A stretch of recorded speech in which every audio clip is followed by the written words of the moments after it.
Hello everyone, welcome back to my channel. আশা করি তোমরা সবাই খুব ভালো আছো আর সুস্থ আছো। বাজে এখন ঘড়িতে 8টা মতন, আর এখন থেকে ভিডিওটা শুরু করলাম। কালকে বেশ অনেকগুলো দিন পর রাত্রেবেলা একটু সুন্দর করে ঘুমাতে পেরেছি, তাই আজকে সকালবেলা ঘুম থেকে উঠতে একটু দেরি হয়ে গেছে। যদিও সেরকম একটা রান্নাবান্না কাজবাজের তাড়াহুড়ো নেই, যেহেতু এখনও কয়েকটা দিন ধরে বাড়িতেই আছে, তো সেই কারণের জন্য কোনো তাড়াহুড়োই করছি না। সকালবেলা ঘুম থেকে উঠে বাসি কাজকর্ম করে নিজে ফ্রেশ হয়ে এখন একটু বসে পড়েছি। একটু বাড়িতে ফোন করব, এই ওষুধ খাবো, তারপর শ্বশুর বাড়িতে ফোন করব, কথা টথা সবার সাথে কমপ্লিট করে তারপরে কিন্তু ঢুকবো রান্নাঘরের দিকে। সকালের ব্রেকফাস্ট বানানোর আছে, দুপুরের খাবার, তারপর ওর ওষুধপত্র দেওয়ার একটা ব্যাপার আছে, টাইম টু টাইম ফলগুলো কেটে জুস বানিয়ে দেওয়ারও একটা ব্যাপার আছে। তো সব মিলিয়ে একটা ব্যস্ততার মধ্যে কিন্তু আজকের দিনটা কাটতে চলেছে। বাড়িতে সবার সাথে একটু কথাবার্তা বলে নিলাম, কারণ শ্বশুর শাশুড়িও অপেক্ষা করে থাকে সকালবেলা আমার ফোনের জন্যই, যে আমার কাছ থেকে খবর নেবে ও রাত্রেবেলার কোনো অসুবিধা হয়েছে নাকি, ঘুমাচ্ছে, কি করছে, কেমন আছে, এইটুকুনির জন্য। অতটা দূরে থাকে তো সবারই একটা চিন্তাভাবনার মধ্যে কিন্তু এই কয়েকটা দিন ধরে কাটছে। তো এখানে আমি দেখো চলে এসেছি। সবার প্রথমে গতকাল রাত্রেবেলা কিছু ফল ওর জন্য কিনে এনেছিলাম, তো সেইগুলো পরিষ্কার করে ধুয়ে আর রাখা হয়নি। তো সেই কারণের জন্য ভাবলাম ফলগুলো এখনই বের করে পরিষ্কার করে ধুয়ে রাখি, কারণ বেশিক্ষণ প্লাস্টিকের মধ্যে থাকলে ফলগুলো খারাপ হয়ে যেতে পারে। আর জানো তো, ডাক্তার ওকে গতকালকে দেখে বলে দিয়েছিল, মানে আমাকে বলে দিয়েছে যে ওকে যেন একদমই ফ্রিজের কোনো খাবারই না দিই। তো আমি জিজ্ঞাসা করেছিলাম যে স্যার, এরকম ফলগুলো ফ্রিজে কি রাখতে পারবো? তো আমাকে বললো যে না, তুমি অল্প করেই ফল আনবে, একদিন বা দুদিনের মধ্যেই সে ফলটা শেষ করে দেবে। ওকে ফ্রিজের কোনো খাবারই কিন্তু এখন দেওয়া যাবে না। তো সেই কারণের জন্য দেখো এখন অল্প করেই ফল এনেছি, যাতে দুদিনের মতন চলে যায়। তো সেগুলো ধুয়ে এখন বাইরেই জল ঝরানোর জন্য রেখে দিলাম।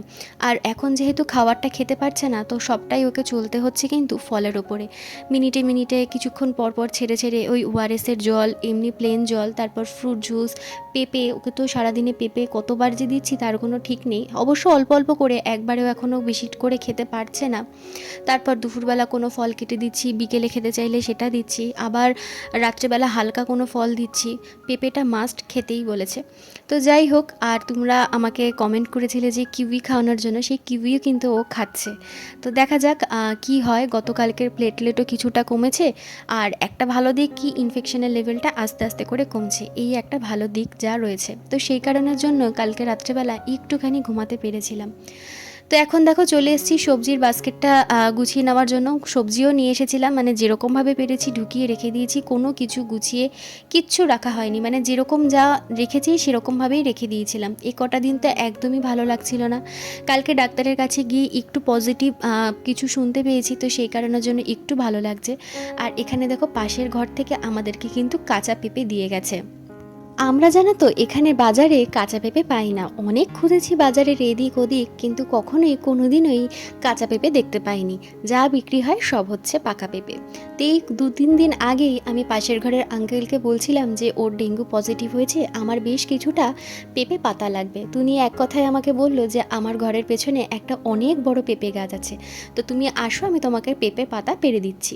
তো আমি তখন গেছিলাম, তখন দেখতে পেয়েছিলাম যে গাছে একটা কাঁচা পেঁপে। উনি নিজে থেকেই আমাকে জিজ্ঞাসা করলো যে তোমরা কি কাঁচা পেঁপে খাও? তখন আমিই বললাম যে হ্যাঁ আমরা খাই। তো উনি তার পরের দিন সকালবেলা গাছ থেকে কাঁচা পেঁপে পেড়ে আমাদেরকে কিন্তু দিয়ে গেছে। আর আমার ঘরের সামনে যে পেঁপে গাছটা, যেটা তোমরা দেখেছিলে প্রথম দিন আমি ডাক্তার দেখিয়ে এসে পেঁপে পাতা ছিঁড়ছিলাম, গাছটা একদমই কিন্তু ছোট্ট।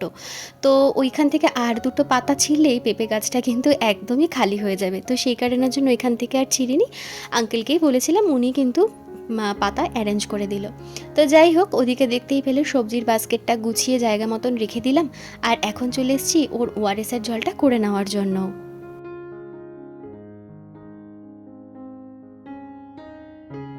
বিপদের যেন আর কোনো শেষই হচ্ছে না।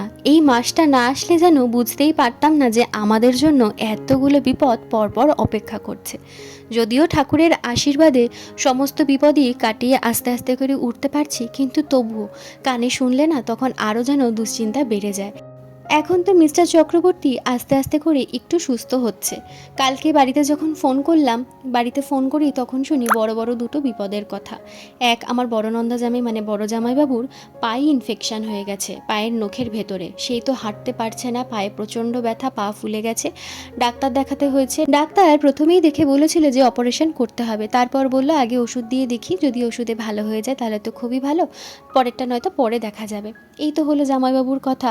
তারপর জামাইবাবুর খবর নিতে গিয়ে শুনতে পেলাম যে আমাদের পুচকু কালকে দুপুরবেলা খাট থেকে পড়ে গেছে। মাথায় কোনো রকমভাবে ওর লাগেনি, কিন্তু ওর হাতে তারপরে পায়ে একটুখানি ব্যথা লেগেছে, যেই ব্যথার জন্য ব্লাড ক্লট জমে গেছিলো। ভাগ্যিস সর্দি দেখে সাথে সাথে বরফ শেক করে, তারপরে ডাক্তারের কাছে নিয়ে যায়। ডাক্তার বলে যে ভাগ্যিস আপনারা বরফ শেক করেছিলেন, তাই কিচ্ছু ওর হয়নি, এখন মোটামুটি ঠিক সুস্থই ও আছে। তবে ওর অ্যাক্টিভিটির মধ্যে একটু নজর রাখবেন, যদি অ্যাক্টিভিটি ঠিকঠাক থাকে তাহলে ওর কোনো প্রবলেম নেই। তো এটা শোনার পরও সাথে সাথেই তো আমি রাত্রেবেলা ভিডিও কল করলাম, ওদের সাথে একটু কথা হলো। তখন দেখলাম যে আমাদের পুচকু একটু হেসে খেলে, মানে তখন শুয়েছিল, তখনও একটু হাসছিল, একটু দুষ্টামি করছিল। তো বাচ্চারা যদি এগুলো একটু না করে না, তখন না মনের ভেতরে কীরকম একটা খচখচ করতে থাকে। আর খুব স্বাভাবিক, বাচ্চারা তো পড়ে গেলে ব্যথা পেলে এখন বলতে পারে না। তো ওটাই একটা মায়েদের বলো বা বাড়ির লোকের খুব কিন্তু একটা চিন্তার কারণ হয়ে যায়। তো সকালবেলাও ফোন করেছিলাম, সকালবেলাও ফোনে শুনলাম যে না, এখনও একটু ভালো আছে, ওর কোনো আর অসুবিধা হচ্ছে না। তো যাই হোক, এই হচ্ছে দুটো খারাপ খবর এরকম শুনলাম। তো মানে এই মাসটা দিয়ে যা চলছে না, কি বলবো, একের পর এক। তারপর আমার বাড়িতে আমার বাবা পায়ে গরম মোম শেক করতে গিয়ে পায়ের গোড়ালির সমান একটা বড় ফোসকা পড়ে গেছে, যেই ফোসকা আর কি, মানে কি এক বাজে অবস্থা। ডাক্তারের কাছে গিয়ে সেই ফোসকা গালিয়ে ব্যান্ডেজ করে ড্রেসিং করে এখন ব্যান্ডেজ নিয়ে বাড়িতেই বসে আছে। মানে চারিদিকের এত খারাপ খবর শুনছি, এখন না নিজেই বুঝতে পারছি না যে আমি ভালো আছি না খারাপ আছি। কি বলবো, আমাকে যদি কেউ ফোন করে জিজ্ঞাসা করে যে আমি কেমন আছি, কি বলবো, মাঝে মাঝে না আমি চুপ হয়ে থাকি। এই চলে যাচ্ছে, আছি মোটামুটি, এরকমই আর কি আমাকে কিন্তু উত্তর দিতে হয়। তো যাই হোক, এখানে দেখো আমি চলে এসেছি রান্নাঘরে রুটি করার জন্য। আজকে সকালবেলাও সবার প্রথমে থাকছে হচ্ছে বিটরুট, আমলকি, গাজর দিয়ে একটা জুস, আর একটু মধু মিশিয়ে দিয়েছি অল্প পরিমাণে। তারপরে রুটি, সকালের ব্রেকফাস্টে থাকছে রুটি, সুজি আর কলা। ডাক্তার ওকে বলেছে সুজিটা খাবে, কিন্তু অল্প মিষ্টি দিয়ে, যেহেতু ওর সুগার আছে তো সেই কারণের জন্য একদম অল্প পরিমাণেই মিষ্টি দিয়ে ওর জন্য কিন্তু সুজিটা বানানো হয়েছে। শুধু ওর জন্য না, আমার জন্য তাই বানানো হয়েছে। আমি আর আমার জন্য এক্সট্রা করে মিষ্টি আর অ্যাড করিনি, ওটাতেই আমার হয়ে যাবে। আর তার সাথে দিতে বলেছে 1 কাপ দুধ। তারপরে আর কোনো ফল টল দিতে বারণ করেছে, বলেছে তার 1 থেকে 1.5 ঘন্টা ছেড়ে ওকে ফল, যে কোনো ফল দিতে পারো, সাথে পেঁপে থাকবে, আর তার সাথে কিন্তু কোনো জুস দিতেই হবে, সেটা বেদানার হোক, লেবুর হোক, যাই হোক না কেন একটা জুস ওকে দিতেই হবে, কারণ এই সময়টা প্রচুর পরিমাণে জুস, জল এগুলো আর কি খেতে হবে। তো যাই হোক, এখানে তো বিটরুটের জুসটা খাওয়া হয়ে গেছে, এর মধ্যেই আমার সকালের ব্রেকফাস্টটা রেডি হয়ে গেল। রেডি হয়ে আমি আরও দুজন মিলে কিন্তু এখন খেতে বসে পড়েছি, কারণ আমারও খিদে পেয়ে গেছে, অনেকটা সকালবেলা উঠেছি। আর এখানে দেখো পালং শাক করার জন্য নিয়েছি। পালং শাকটা খেতে ওকে মাস্ট খেতেই বলেছে। আর তার সাথে করব হচ্ছে সব কিছু দিয়ে শুক্তো। কাঁচা পেঁপে পাচ্ছিলাম না বলে এতদিন হচ্ছিল না, তো কাঁচা পেঁপে পেয়ে গেছি, তো আজকে করব শুক্তো। তো চলো আগে রান্নাটা করে নিই। রান্নাবান্না হয়ে গেছে অনেকক্ষণ আগে কমপ্লিট, সমস্ত কাজকর্ম সেরে স্নান টান করে পুজো দিয়ে শুয়েছিলাম একটু। আর এখন বাজে ঘড়িতে 1:30 মতন, 1:30 বেজে গেছে। তো এখনই খেতে দেবো। তো তারপরে না আর কোনো ভিডিও করতে পারলাম না, মানে সকালে খাওয়া দাওয়ার পরে আর ভিডিও করতে পারিনি, তার কারণ রান্নার টাইমটা প্রচণ্ড গরম লাগছিলো। আর রান্নার ফাঁকে ফাঁকে ওকে একবার ওই পেঁপের পাতার জুসটা দিতে হচ্ছিলো, তারপর একটু পেঁপে কেটে দিলাম, তারপর একটু কমলা লেবুর জুস করে দিলাম। তো এগুলো করতে করতে না তখন আর এই ক্যামেরা নিয়ে এ মাথা ও মাথা সেট করা আর তখন হয়নি। তো এই কারণের জন্য আর তখন আর ভিডিওটা কন্টিনিউ করতে পারলাম না। তো এখন খেতে বসবো, ভাবলাম একবার তোমাদের সাথে কথা বলিনি। তো আজকে বললামই যে রান্নার মধ্যে কি করব, শুক্তো করব আর পালং শাক করব। কোনো ডাল তরকারিও খেতে পাচ্ছে না, তবে মুসুরির ডাল সেদ্ধটাও খাবে, তো সেটা আলাদা করে করা হয়েছে, শুধু মুসুরির ডাল সেদ্ধ, ওটা শুধু খাবে। বলেছিল ডিম সেদ্ধও দেওয়া যাবে, তবে কালকে ওরকম অ্যালার্জিটা হওয়ার পর না আমার নিজের একটু ভয় লাগছে। বলেছে যে ডিম দিতে পারবো, ডিমে কোনো অসুবিধা হবে না।